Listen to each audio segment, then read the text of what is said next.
Oh, shit. Well, sorry about that. I switched. We were going to do the intro, and I I clicked on one of the scenes, and so it popped us right out of it. So I guess we're not doing the intro. So welcome to Crypto and Chill. I'm Mike, aka Venture Crypto, and with me as always is Jeff, aka the Blockchain Report. How's it going, brother? Surprise! We faked him out. Right? We faked him out. Yeah, doing good. Nice little Friday. Got a packed weekend, so looking forward to some fun, getting some work done. I got a I don't have an interview. I'm gonna be for my show tomorrow night.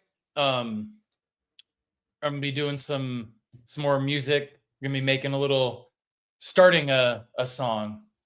So I'll be walking people through my process of like starting a song. But I got invited to a music pop-up tomorrow to meet a bunch of DJs that are performing up in San Francisco. So my buddy's introducing me to the people who are throwing the event, and I'm gonna do some networking, try and get some people on the show, and I'll be taking video and stuff. So next weekend will be an interview with him, and we're gonna talk about the pop-up tomorrow and show some footage. So it'll be fun. I like it. Nice. Yeah. Well, Black Ice, I just made you a mod. So yeah, I don't know why you haven't been a mod, but so you're a mod now. And yeah, so how about do you want to do the socials? Oh yeah. Let me get this pulled on up. You want to help? I got my meows wanting to help. She's like, let me. Yeah. Happy Friday. My meow already jumped on my lap. Oh man, they are curious, but we appreciate everyone joining us on this fantastic Friday here at the Node Network, where me and Mike go live for our Crypto and Chill every Tuesday and Friday, 5 p.m. Pacific, 8 p.m. Eastern. If you're on Twitter, come over to the Node Network on YouTube. I see we just got the URL updated because it was the Node channel, but I guess it finally went over. Oh, nice. Yeah, so at the Node Network on YouTube, got a whole host of shows throughout the week. Main show, the Node, Monday through Friday, 9 a.m. Pacific to 11. Crypto and Chill, Tuesday and Friday, 5 p.m. Pacific. My blockchain report segments, Monday, Wednesday, Thursday at 11 a.m., right after the morning show. Sovereign Soil, Saturday. Are you doing that on Saturdays? Yeah, sure, yeah, I'll definitely do one this Saturday. I skipped last Saturday. Drew wasn't able to make it, and I was outside getting some work done, and so yeah, I definitely need to do one. I want to do one on. Remember I was talking about wanting to do one like as far as if you're in a homestead, like finding the right property. All the different, nuances to, picking the right property and stuff like that. So nice. Yeah. All the small things that people don't think about. Oh, there's a couple of things I didn't. Like I said, it almost bit me in the ass. I almost got hosed. Yeah. Well, you got the experience to share with us now, so I do. Oh shit. And David's got a daily market wrap up, about 15 to 20 minutes of technical analysis at 1 p.m. And then Tuesday and Thursday, he's doing private coaching live with Ellie. If you're a true beginner, that's a great segment to watch because he's taking her from beginner to advanced with setting up a wallet, entering DeFi positions, how to look for on different DeFi protocols, how to enter positions and stuff. So liquidity pools, lending, borrowing. So it's a great resource for especially beginners. My Saturday Night Fever segments, Saturday night, 6 p.m. Our Red Pills, Thursdays at 6 p.m. And our Gaming and Chill every Sunday and Wednesday at 6 p.m. That's all Pacific. So add 3 hours for Eastern. And also, if you're looking for the links to all of our stuff, right here, we got our website, the Discord. It's at no cost, doesn't cost you anything to join, and our Twitter and David's DeFi University. Also, you can get there through our website. Not only do we have the live streams here and research articles, but we have courses that don't cost a thing, entry-level DeFi education, money basics, crypto fundamentals, and just a great wealth of information for you when you're just starting out. In our community, like I said, you can join DeFi University and our Node Discord. Doesn't cost anything to join. David's got private coaching if you are in need of some expert guidance. He does offer a free 30-minute discovery call, so check that out. And the newsletter is launching soon, right? Or has it launched officially? What's that? The newsletter, has it launched yet officially, or is it? No, he said that Monday, it'll be ready Monday. Okay, so Monday, $20 a month, goes out Monday through Friday before the market, traditional markets open and after they close. It's fully customizable, so you can pick whatever assets you have on your watch list, and you get live market updates, deep dives into stories, support resistance levels, social feeds. So great resource, save you some time searching that yourself. And we have a store launching soon. So if you want to show your support, it's the best way to do so, because we don't take any money from sponsors or other projects. And like I said, on Twitter, follow us at the Node channel and on arena.social. And if you are on Twitter, come over to the Node Network, join the chat. Oh, what's up, David? Yeah. So he's got to test it out, but it's done though. So yeah, that's what he was saying. Yeah, keep an eye out.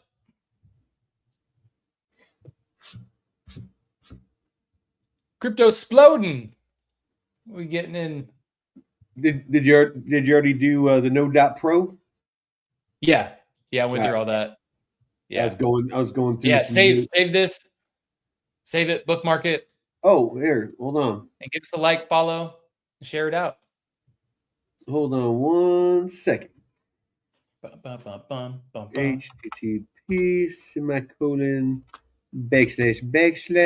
www.thenode.pro. All right. Create. Oh, title. Yeah. Well, go ahead and start jumping into some stuff, and I'm just doing some tweaks. Like now that I've figured out how to do the I've just been catching up myself. I don't have much on my stuff today. I've been we go. Balls deep in some projects at work. So top left-hand corner, the QR code. If you want to go to the node.pro and check out all the stuff that Jeff was just talking about, then all you got to do is scan that QR code in the top left-hand corner. Or you can just go to the node.pro. Either way.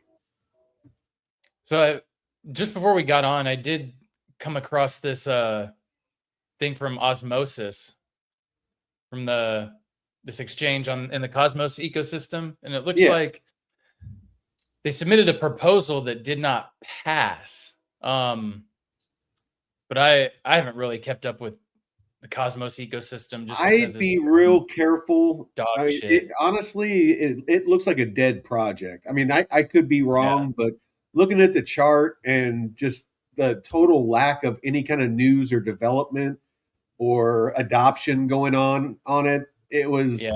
And add to that on October 10th, it was the one that all the chains, man, they're all fucked up. Yeah. But Cosmos is the Atom token, and it's unfortunate. There's the exchange. Well, it's unfortunate because you can stake it and earn like 16% or something like that. So it kind of sucks. At one point, I actually had a bag of it that I had staked because I was earning with it. But it's just, the more research I did, I just found that, earning 16% on a token that's going to zero, really, doesn't do much for you. You know what I mean? Yeah. And I saw this kind of funny. I don't know. I thought this was kind of funny. Osmosis is on its way toward 23 million in total protocol revenue, but that's all time. And I don't know how long they've been around, but that just doesn't seem like a large number at all for their all time. Well, Um, well, here, like, let me put that into like some context. So, what was that? 23 million? yeah, Just in the past 30 days, Aerodrome has generated 7.4 million just in holder revenue. So, that's not base, that's Aerodrome. So, and when did Osmosis launch their token? Even because I mean, is it 2022, 2021? I mean, even in 4 years, like, holy shit, that's not a lot. let's see. All right. Well, we got some news here. All right. So we got Bitcoin's charge towards 80K. Current momentum, Bitcoin is currently trading near 77K, having climbed from daily lows around 74.5. And me and David were talking about this earlier. With that it's basically fighting to break that resistance and flip it to support. So we can take a look at the chart. I'm not a chart guy, but we can take a look here in a second. It is actively testing resistance levels as bulls aim for the psychological 80K mark. The peace dividend, that's the Strait of Hormuz. Institutional inflows. Bitcoin ETFs have reversed their late 2025 outflow trend, seeing over 2.3 billion in net inflows since early March. It looks like analysis from Kraken suggests that if U.S. corporate earnings remain strong, the geopolitical tensions continue to cool, the path to 80K is open before the summer.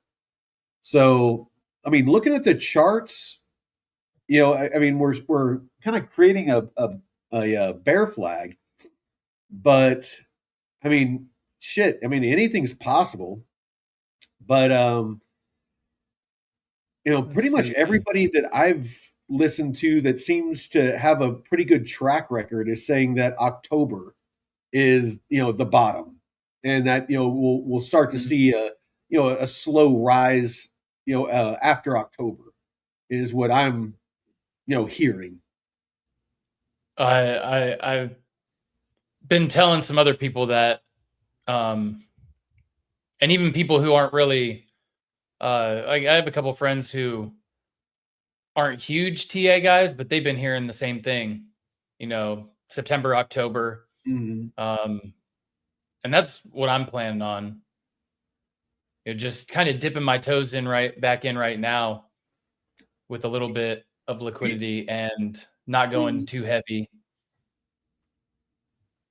Well, I mean, go ahead and kind of give a rundown of what you got going on right now. If whatever you want to share. I'm gonna get me a little bit of a beverage real quick. Yeah, I'm just kind of going through the Twitters because I said I didn't really get a chance to check on anything today. Um, but let me see.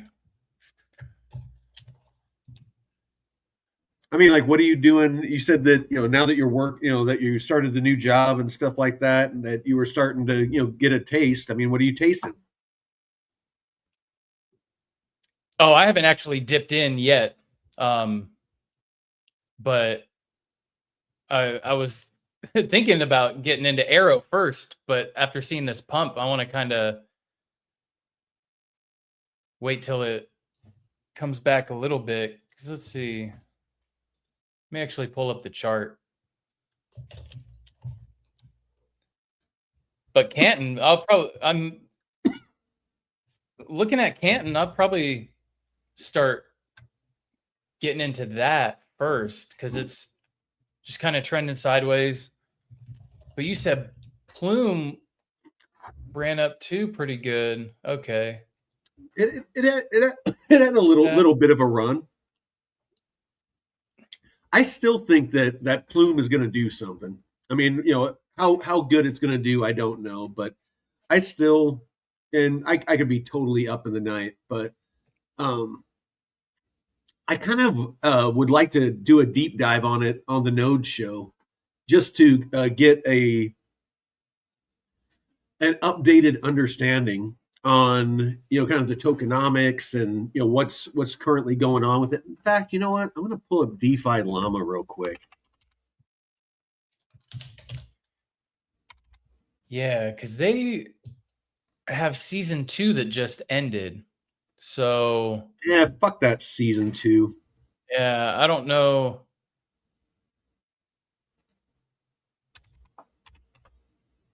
And I know they've had a bunch of people. That dude that fucking met with Maxine Waters. Oh my gosh. Oh yeah. So the TVL in DeFi, and something I learned, when me and David were live the other day, is a DeFi Llama, the TVL. So here, let's go here. So DeFi Llama, just so people know, this TVL number here does not include stable coins, and it does not include RWAs.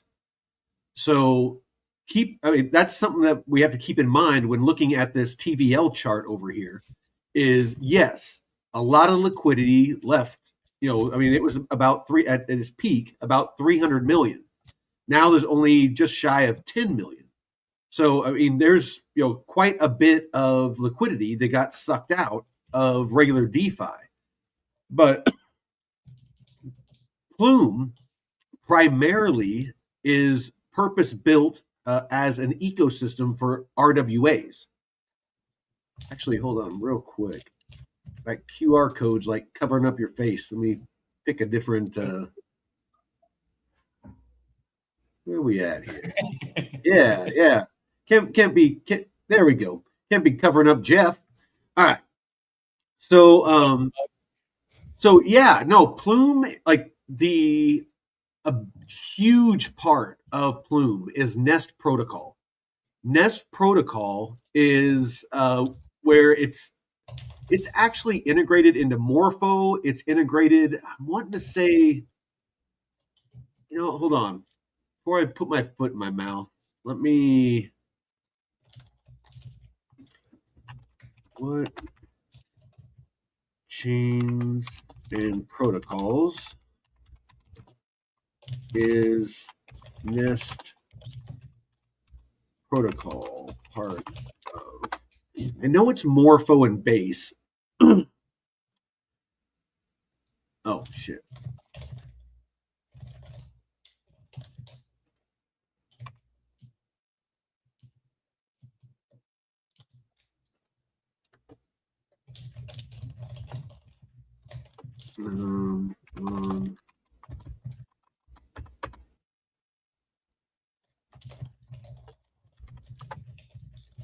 All right. So yeah, Plume is an interesting one because like I was showing on the chart there. All right, so here we go.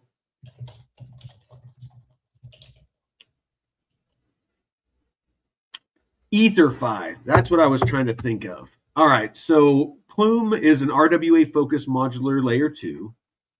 EtherFi, because of Inbases, one of the vaults, they're doing providing liquidity in that. And then Superstate.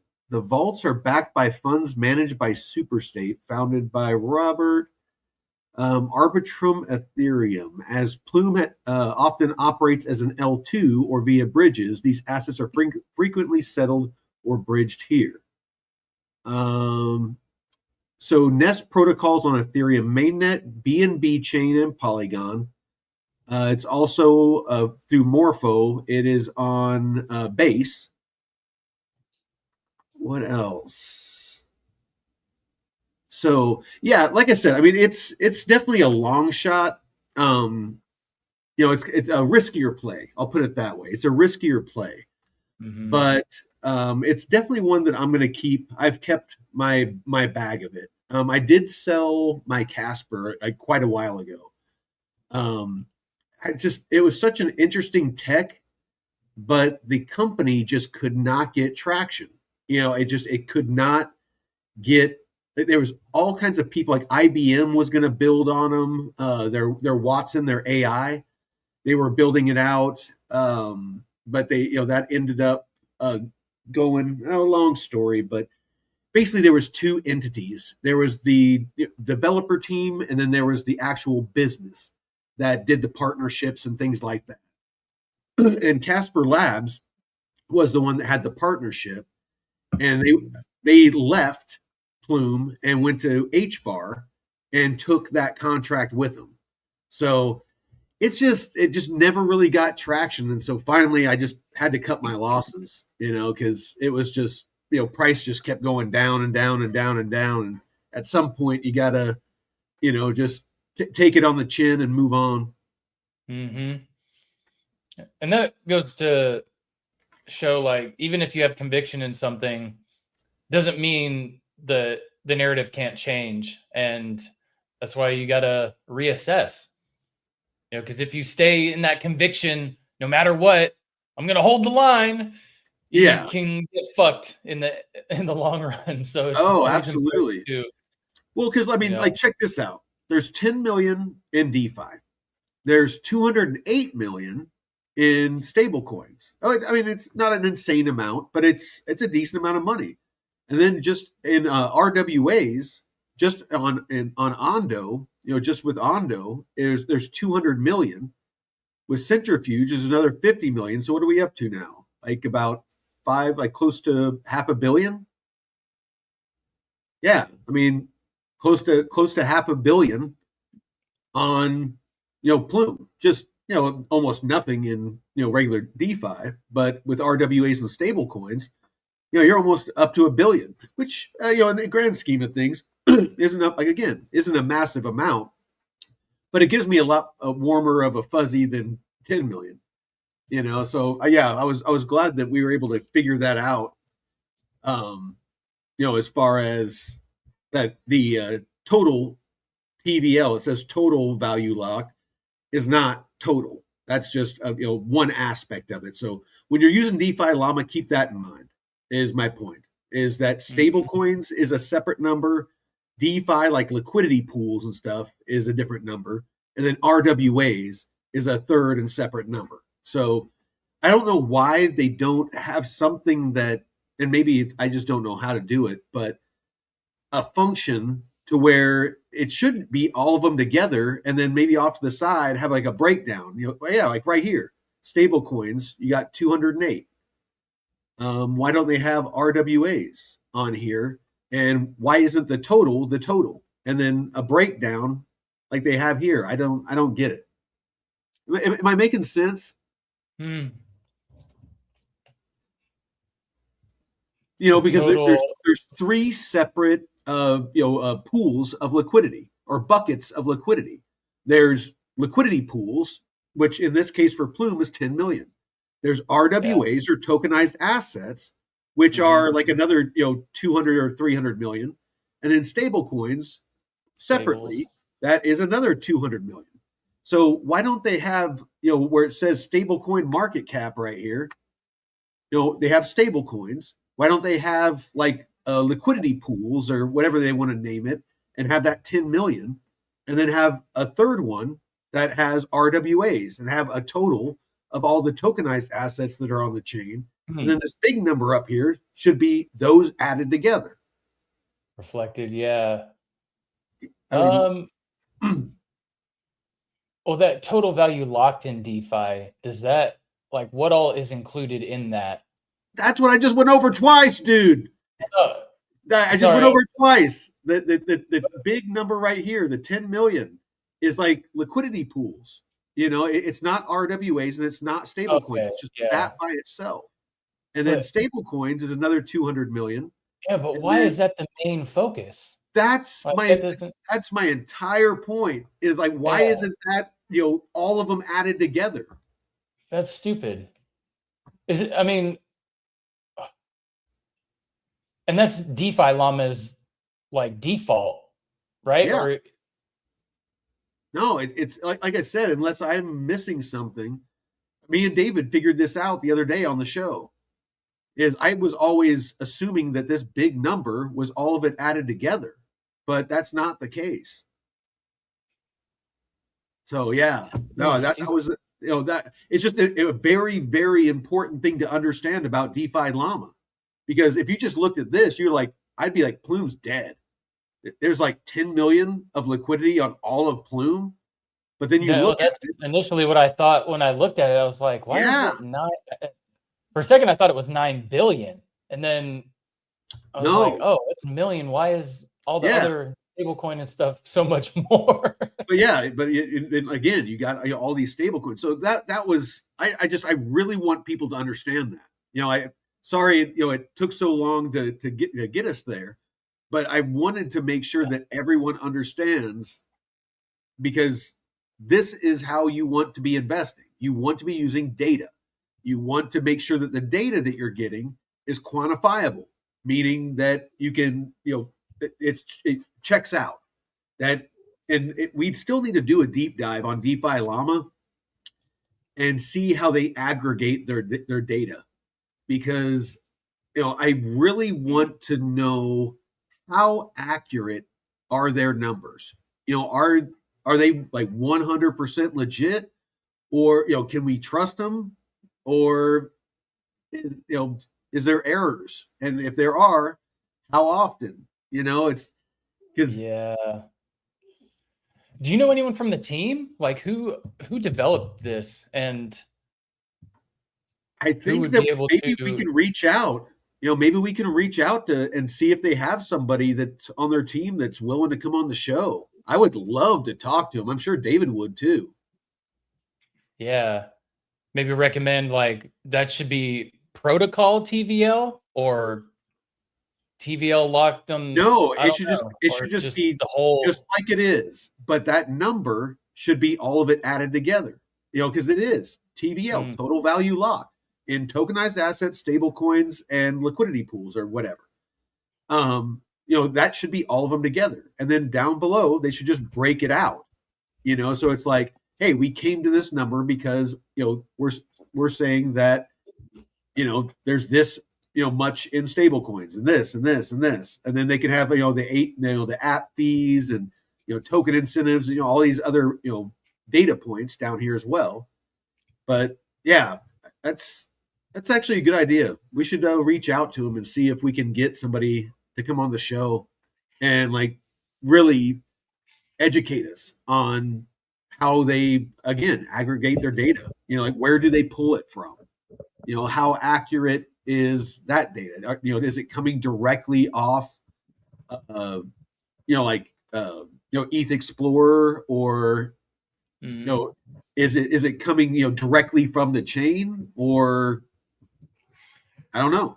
um is so locked. Like is that doesn't include stable coins just sitting in a wallet, not in a DeFi protocol, right?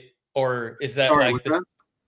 So the stablecoin market cap, right? That 288 million. Yeah. Is that just stablecoin sitting in a wallet, not on any DeFi No, protocol? that's just the amount of, because remember, Plume is a compliant U.S. compliant stablecoin. It's backed Yeah. by USDC. So Plume did something super smart. They developed a stable coin, to use on their network, PUSD.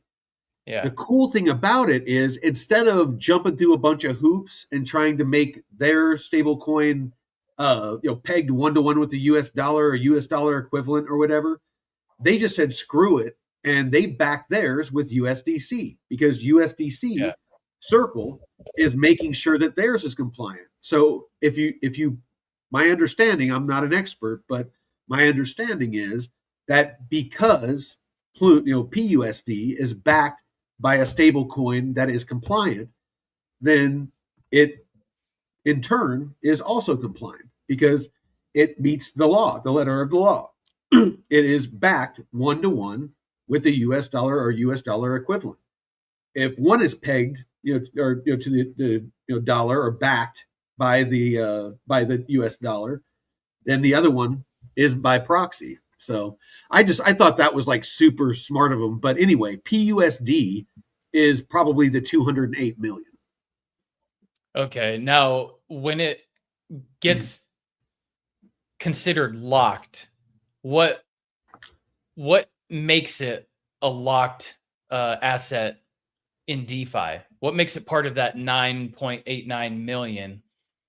Because it's not locked. If it's just sitting in a wallet, it's not. It just means liquidity on the chain. So TVL, So like on a protocol, is the amount of liquidity that exists on that protocol. The total value locked is the total amount of liquidity that's on that chain. That's kind of why it should include stable coins and RWAs, because if it's if that liquidity has been bridged to Plume mainnet, then it exists on that chain, then it should be part of the total value lock. But that's basically all TVL is. It's just the dollar value of the liquidity on on that chain. So AIM says that number is locked tokens. Am I understanding them right? It's like when you stake your tokens. So is that 9.89 the amount of Plume that's staked? See, that's what I thought. Because if you have Plume or PUSD in your wallet just sitting there, not providing liquidity or lending, that's what I would think is not locked. Because if you're lending and providing liquidity, then that would be locked. Hey, whoa. Man, hey, come on. No, ma'am. You just got snipered, man. Oh. That was like he clawed the shit out of you. Hey. Attack. Man, what did you? That cat had a grudge. What did you do to that cat? She's the shoulder cat, man. She's been at my feet that's right. The whole time. That's right. God. He needs to get up there the nice way, though. Shit. Yeah, she's ornery. You didn't give her enough treats or something today. No, yeah. Well, it's not feeding time yet, so. You know what? It's probably because they're used to you being around, and then now you've been going to work and stuff. Yeah. It's probably what it is. I get to sit in my office the whole time. Right? Okay. So, yeah. I mean, that locked might just be what's in liquidity pools, but that's not a whole lot in liquidity pools and lending. No, that's nothing. That's literally nothing. That's what freaked me out when we pulled this up on the show and David was going over it. He was showing it was back like right after this big drop off, and I hadn't looked at it in a minute.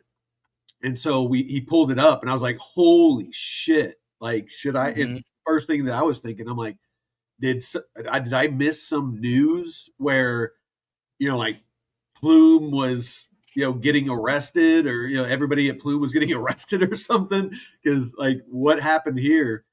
And so we started going over it, but then I realized, I looked and I saw that there was 208 million in stable coins, and I looked down here and just on Ondo there's another 200 million. So I'm like, over 400 million. So like, what, why is there just 10 million here? And so me and David started digging into it, and it was just like, okay, there's, you got to really understand, that how everything's laid out on here. And, like when it says total, it's like not everything is the total. There's definitely some work that they still need to do as far as the user interface. Yeah, that would be great to meet with someone on the team. So AIM is saying if a protocol has 10 million in ETH and 5 million in USDC locked, its TVL is 15 million. Well, yeah, no, I mean that's a given. I mean if it's it's the total dollar amount of all all tokens are on that chain. So with Plume, it should be stable coins PUSD. It should be the Plume token itself. Basically any tokenized tokenized asset, stock or commodity or whatever. Anything that has a dollar value, it should be part of that TVL. That's how it should work. Yeah. So anyway, it looks like a lawsuit got slapped on Circle. So the controversy over the 232 million in stolen funds from Drift, from Drift Protocol. Yeah. It was all in USDC. And so it said that the hacker spent 6 hours during U.S. business hours moving the funds through Circle's own cross-chain transfer protocol, the CCTP, to Ethereum. Yet Circle did not freeze the funds. So basically, they got a class action lawsuit. It says McCollum versus Circle has been filed. Meanwhile, Tether capitalized on the PR disaster by stepping in with 147 million recovery package for Drift users. Ooh, that's a little bit spicy. So Circle dropped the ball and basically didn't stop the thieves from basically cashing out their ill-gotten gains, and freaking they got slapped with a lawsuit. And Tether said, well, how about we freaking contribute 147 million to at least partially make people whole. That's quite the fucking PR. Like that's, I think, gonna earn USDT quite a bit of favor in the industry. I'll be interested to see how their audits go. So they have a couple of audits. When is that coming out? Shit. When is and Drift are people still using it, or are they trying to do damage control? Like, what's the? Sorry, what's that? Circle? No, Drift. Or Drift? Are they like? Drift, I actually saw that it moved like to the upside, like 10%, like today or something like that. I don't get it. I mean, everything that we found on that story was like gross mismanagement. Just how they handled the private keys and just it. I mean, it was amateur hour over there. I mean, even with my limited knowledge of the deeper side of crypto, the full on tech. Yeah, it just everything pointed to just gross mismanagement, and so I'm just not comfortable, no matter how juicy the APR or APY is. You just they'd have to do some big changes and get a little bit of a track record before I would use them personally. Yeah, the whole social engineering aspect that went into that too, where it was like 6 months of manipulation, and but then you download an app on, what was it, Test Flight? Because I've used Test Flight before to that's what compromised one of the developers. Was Oh, I was didn't. the app. I don't think I read that. So what's the Yeah, it was story? in What's the story on that? the incident background update that they gave. Oh, okay. So they talked about the whole manipulation where there was a group who kind of befriended them and gained their trust, and did in-person meetups and a lot of help with the protocol. And there was so we believe that there may have been 3 attack vectors. One contributor may have been compromised after cloning a code repository shared by the group under the guise of deploying a front end for their vault. A second contributor was induced to download a test flight application the group presented as their wallet product. And then for the repository-based vector, one possibility is a known VS Code and cursor vulnerability that the security community was actively flagging through December 2025 through February of this year. Simply opening a file, folder, or repository in the editor was sufficient to silently execute arbitrary code with no prompt or indication to the user, clicks, permissions, dialogue, or warning of any kind. So, and they're doing a full forensic analysis too. Gotcha. But yeah, I mean, man, can you believe that? You get approached by a group that wants to help, and then, months and months and months, you think that these people are cool, and then it's like, oh, But that's what I mean, though, dude. I mean, you're dealing with tens of millions or hundreds of millions of dollars of other people's fucking money. Yeah. You should, there should be some fucking stopgap measures, and there should be some freaking, risk mitigation going on. Like there shouldn't be a single person that, controls if money can move.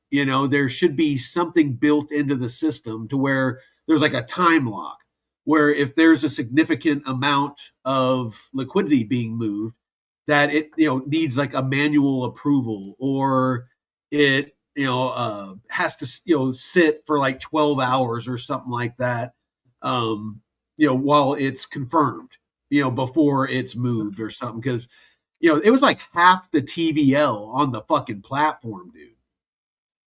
I mean, and the that's devices you're using.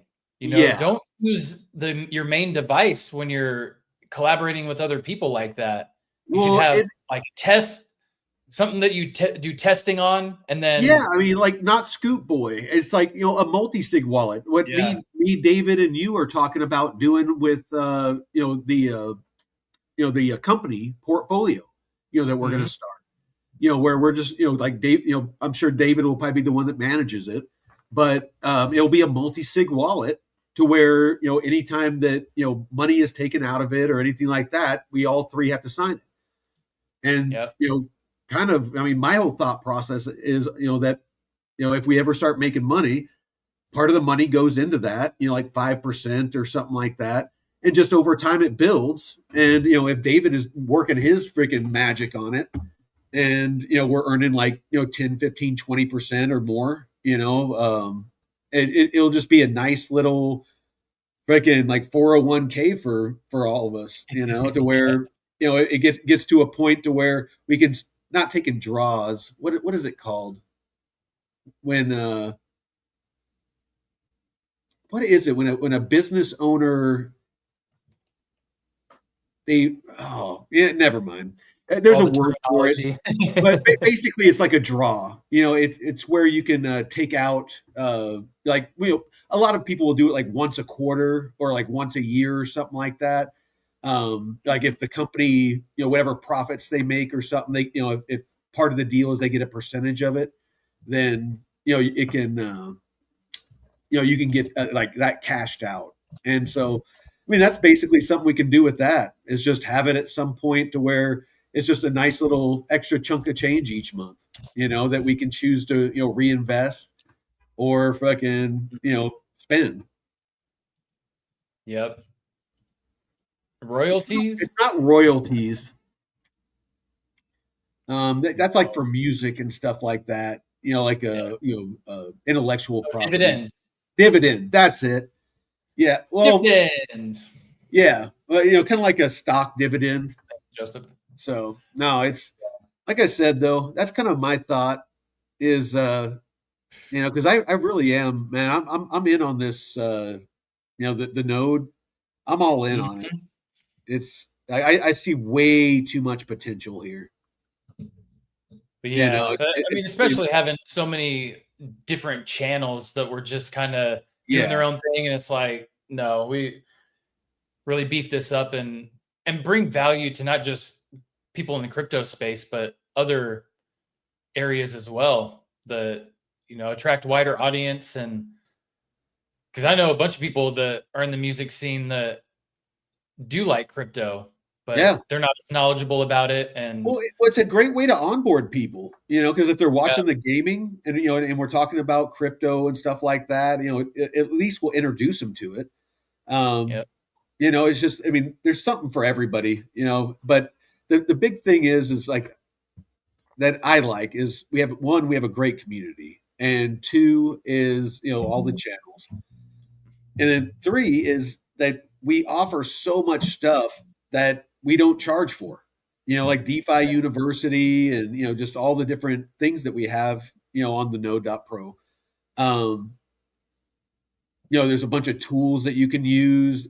There's just, mhm, and all of it, there's no reason to not educate yourself. Before we came along, really the only way to learn DeFi is to make a bunch of mistakes like I did, or pay somebody hundreds or thousands of dollars to freaking, have access to what we give you for nothing, yep, So I don't know why anybody is paying for a DeFi education unless they want something like, the one-on-one coaching that David does, where it's, very personalized, it's, very focused, it's one-on-one, it's, the whole learning, curriculum is tailor-made for you.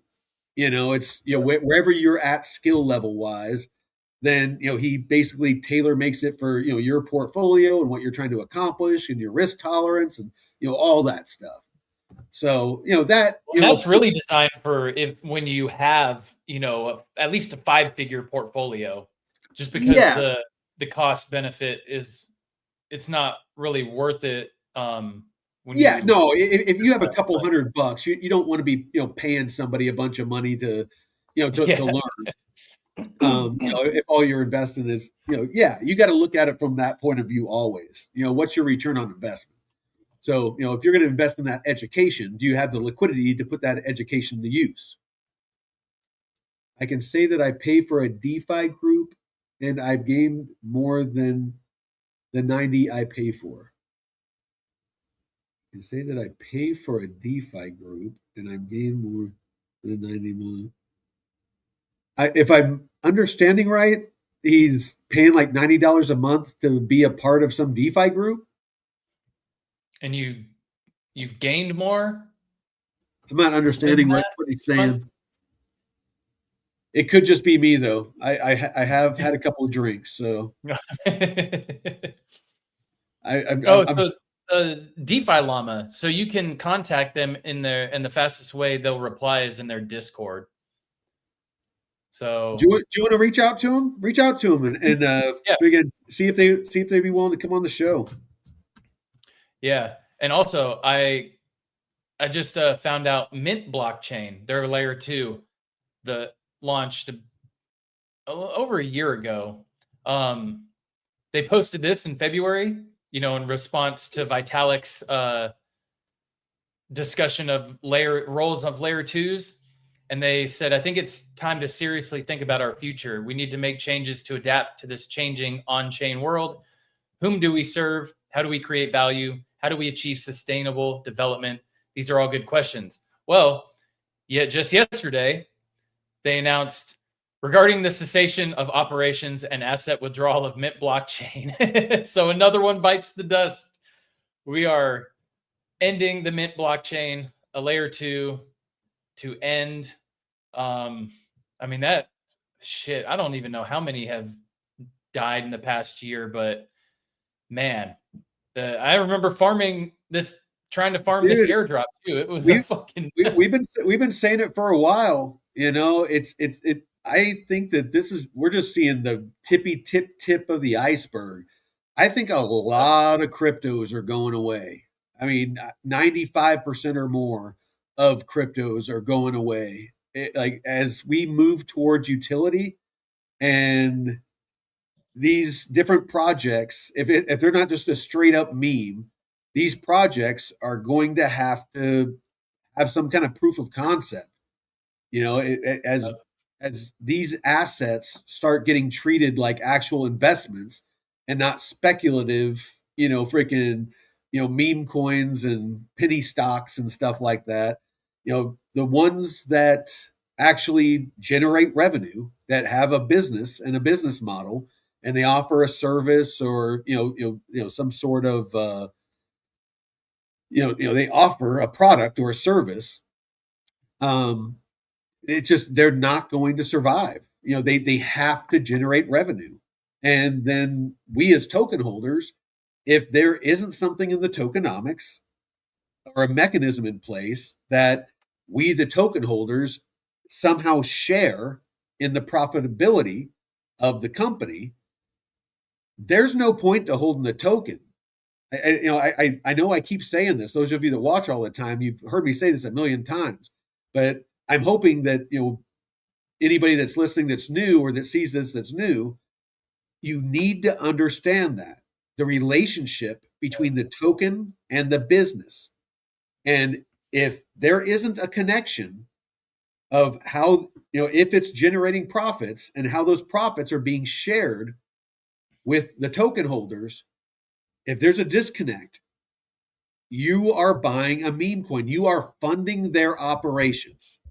They are probably selling their tokens for money so that they can pay salaries and keep the lights on and get office space, and basically you're funding their startup, and there's no guarantee that that token is going to go up.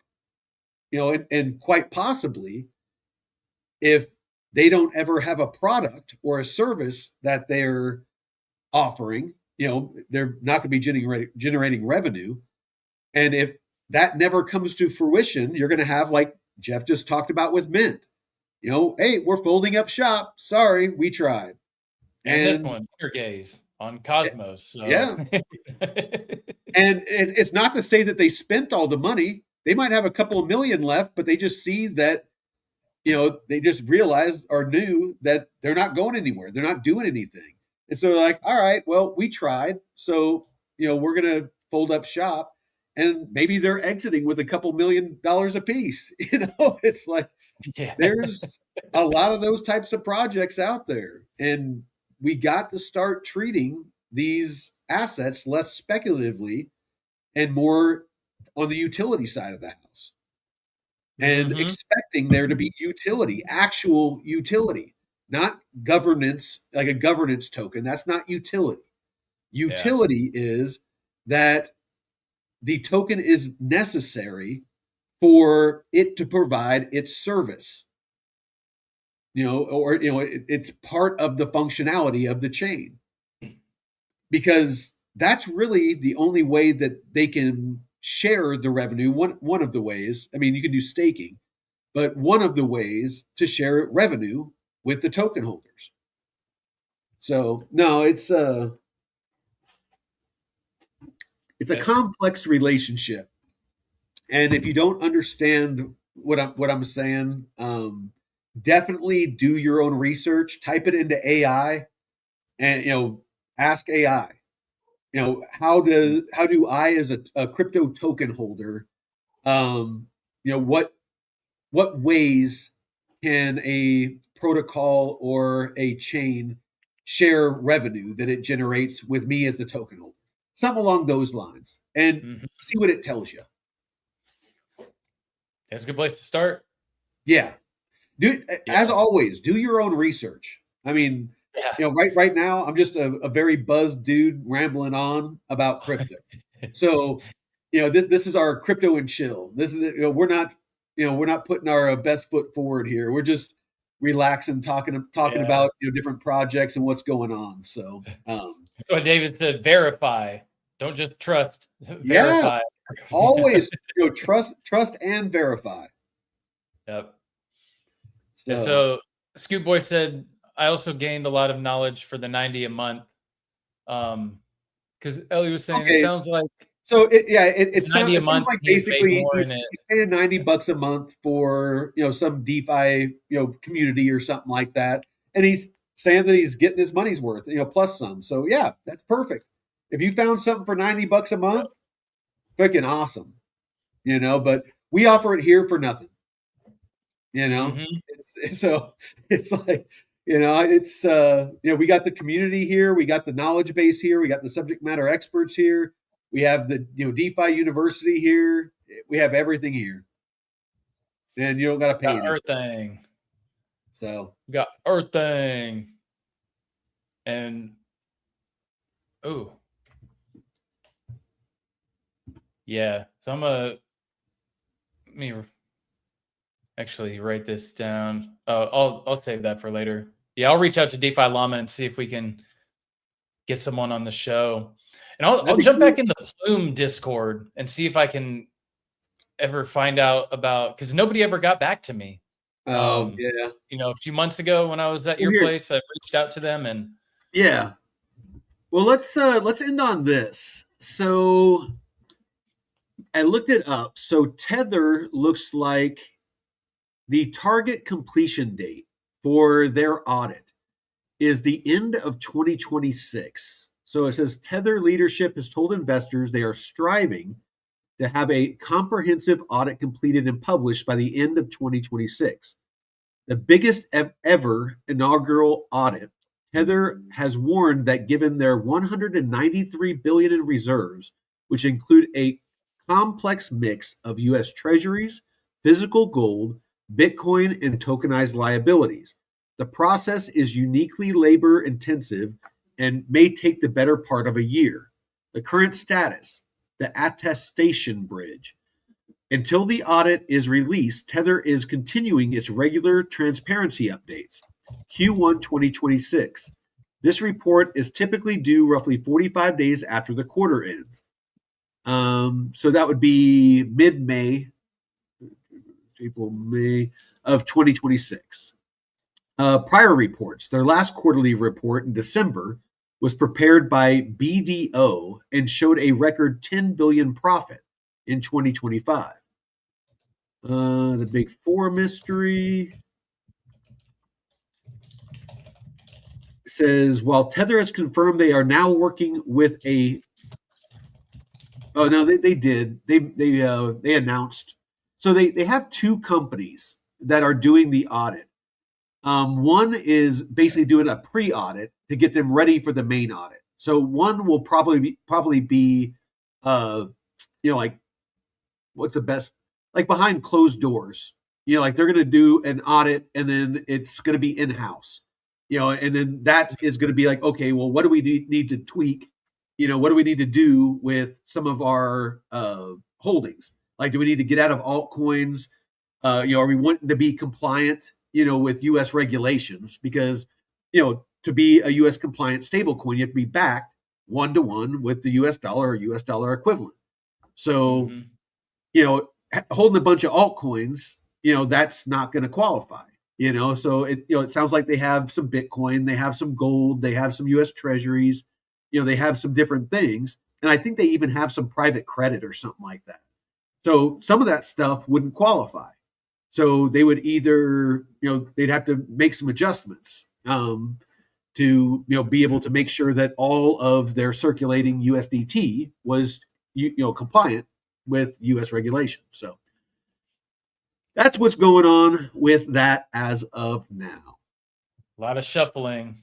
Yeah, Lots you want of to make stuff. sure that you don't come out and, oh, well, you don't have all your ducks lined up in a row and then you get caught with your pants down and then you're like, oh, well, you didn't have the assets that you said you had, or it wasn't in the right places and it's all smoke and mirrors.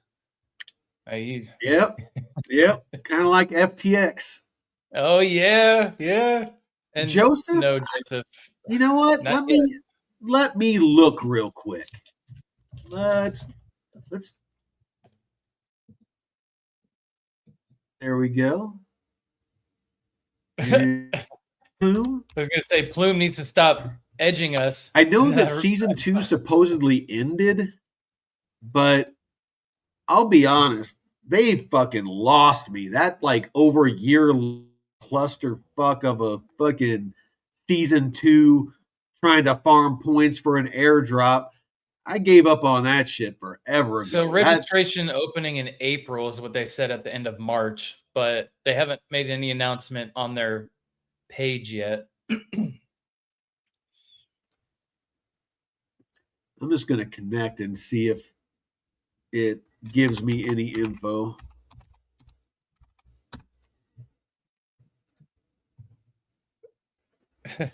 I saw this meme. It was talking about Microsoft Edge, and they were like, "But when are they going to make Microsoft come?" Oh shit! You guys. All right. So yeah. So here's the Plume portal. Yeah, Deadwood. So yeah, I got another airdrop, and we know the majority of it will go to Binance, and that's a problem with the airdrops, like the projects that launch that do TGE. So when you have the token generation event, a lot of new projects have this Binance Alpha where they are partnered with Binance to do airdrops and shit, and every single one of those is a disaster. So anything that is touched by Binance goes to shit after the airdrop. What the hell?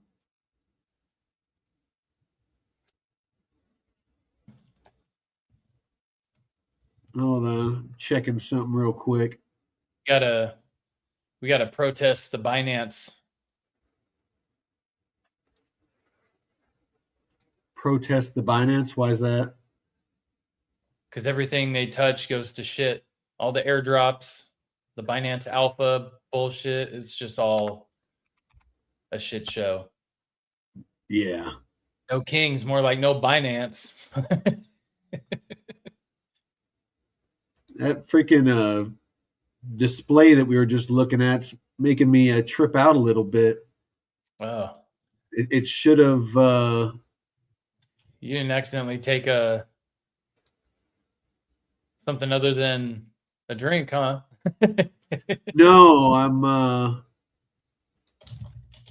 Come on.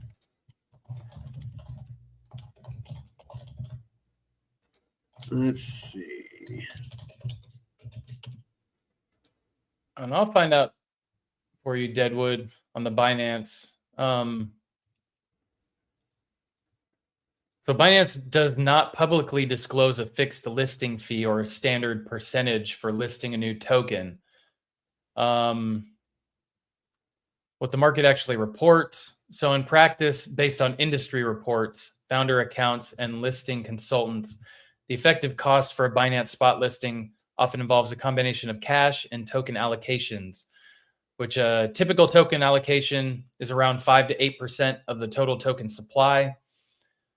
4 to 5% for community airdrops, launch pool, and user incentives, and 1% for marketing promotion managed by Binance. Some reports mention up to 8% in aggressive cases, but yeah.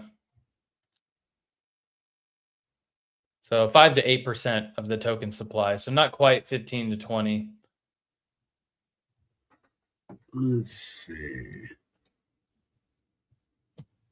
All right. Well, we can probably wrap things up. I got something that I'm needing to do. This is making me a little bit nervous because if I believe what I'm seeing on this dashboard, my plume is gone.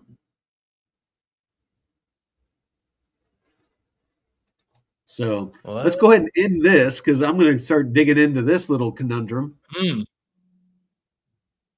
Oh shit! It's not on Ambient, is it? No, I don't have it on any like protocols or anything like that. It's I've been holding it in my wallet, so but need to go check that. But yeah, we appreciate y'all for tuning in, and till next time, Veteran Crypto out. Peace out, Girl Scouts.